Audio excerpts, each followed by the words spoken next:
Today I would like to talk about how to develop a healthy practice mindset.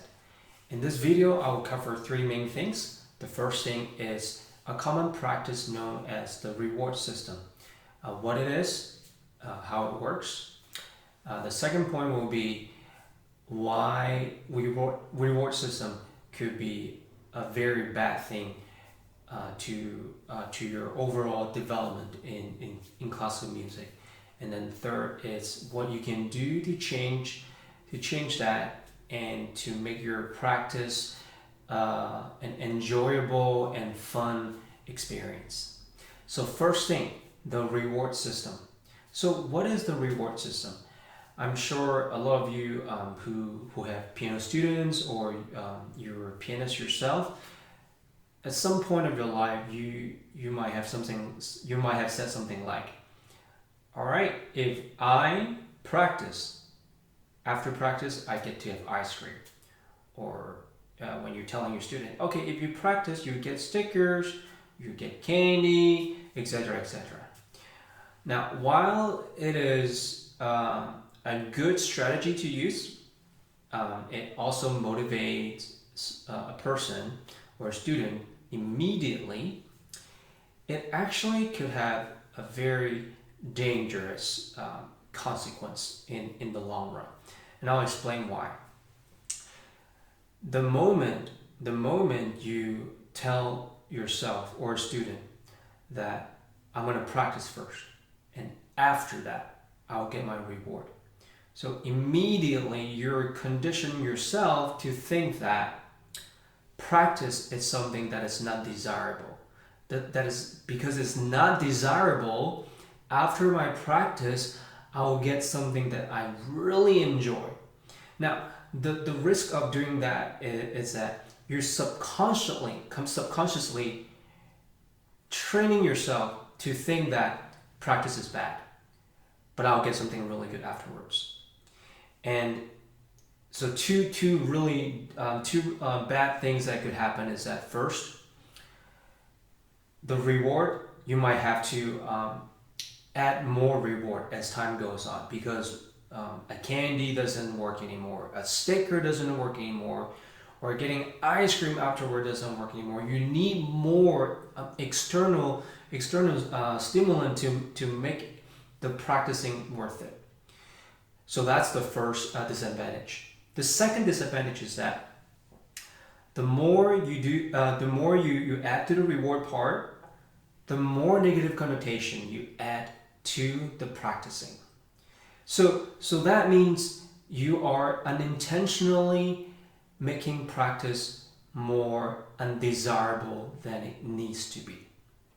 So this is why from a long time ago, I stopped giving students reward, stickers or candy after they do something really well, because I don't want them to associate practice with something negative, but rather I want them to understand that practice itself is good.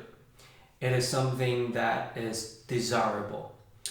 So that leads to my third point, which is what we can do to change our mentality so that practicing does not have to be something that is mundane, that is torturous, if I may use that word, but instead it's enjoyable and fun.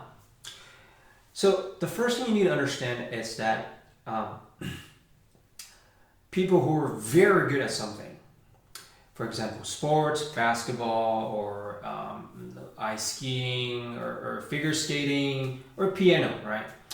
When they're good at something, they find it challenging and fun to practice, because that's how they get better. That's how they push their limit, right? And so for people who are really good at what they do, they find practicing fun and rewarding.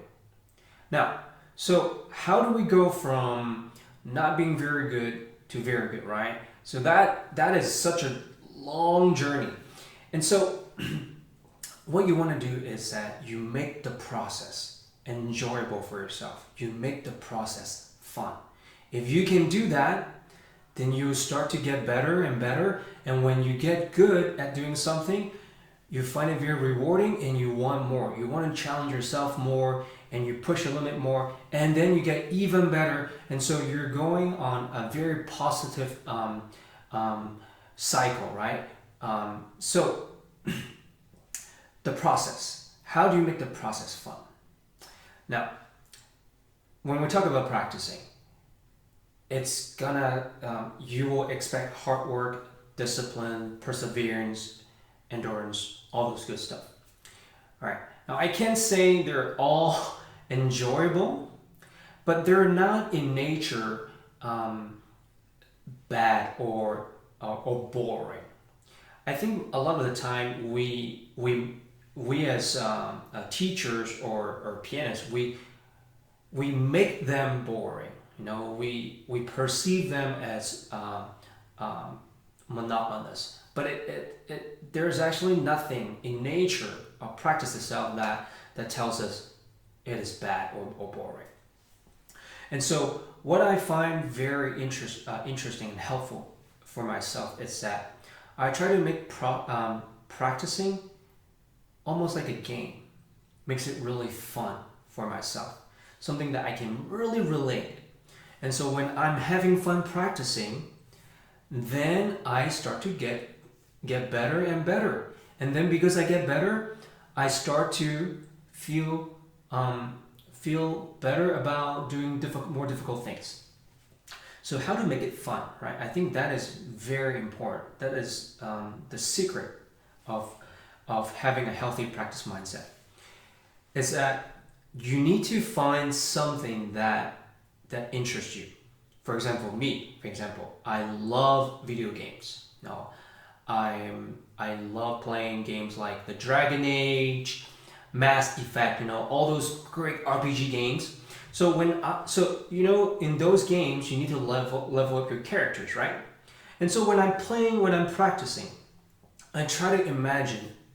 It sounds really silly, but somehow it works for me. I was thinking about, okay, I am character level 0, and I'm trying to level up, power up. So if I acquire a certain technique, then I'm gonna get better, and my character will level up, and I have better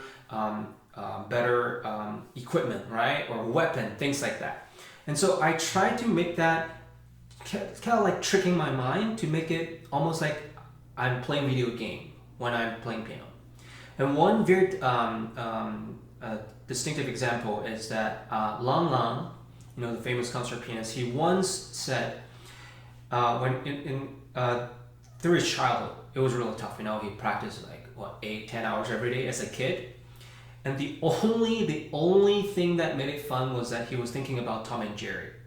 He was thinking about a cartoon, right? So essentially, it was the same thing I was talking about. You want to make practicing relatable to you, something that is fun to you. Now, everyone's different. Maybe someone likes reading, someone likes painting, someone like playing basketball, things like that. But make the practicing into something that is that you can relate, that will interest you.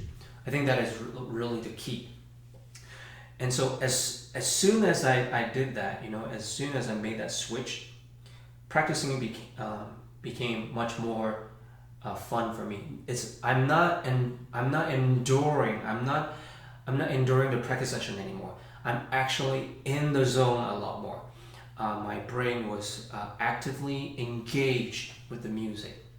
And so I would say for people who are struggling with practicing, or when they're teaching students who are struggling, try to make practicing a game or something that you really like. Basketball, for example, basketball. Think about, you're practicing your dribbling skill, then I'm practicing this technique, and it's like practicing a basketball drill, something like that. And then you should be able to start to enjoy the process more and also get better. And here's also another thing. One of the major reasons why people quit piano is that, or they don't enjoy playing piano, is that they want to be good, but they don't have the necessary tools or techniques to bring them to that level. So when the expectation is here, but the skill level is here, there's a big gap, and this big gap oftentimes creates huge frustration. And this frustration will, it's what drives a lot of people to quit piano. And so this is why, one of the reasons why I wanted to start making videos about technique is that I want to help people to bridge that gap, and so that they mentally they not only have the correct mindset, but physically they also have the correct technique to support them to reach to the next level that they want to be. And so yeah, this is why I start making videos. And of course the videos are for my students as well, actually primarily for my students. And so I hope I don't ramble too much, but again, I really wanted people to start thinking about practice itself. It's the fun part. You don't have to wait for the reward. Practicing itself can be the reward. It is the fun thing to do.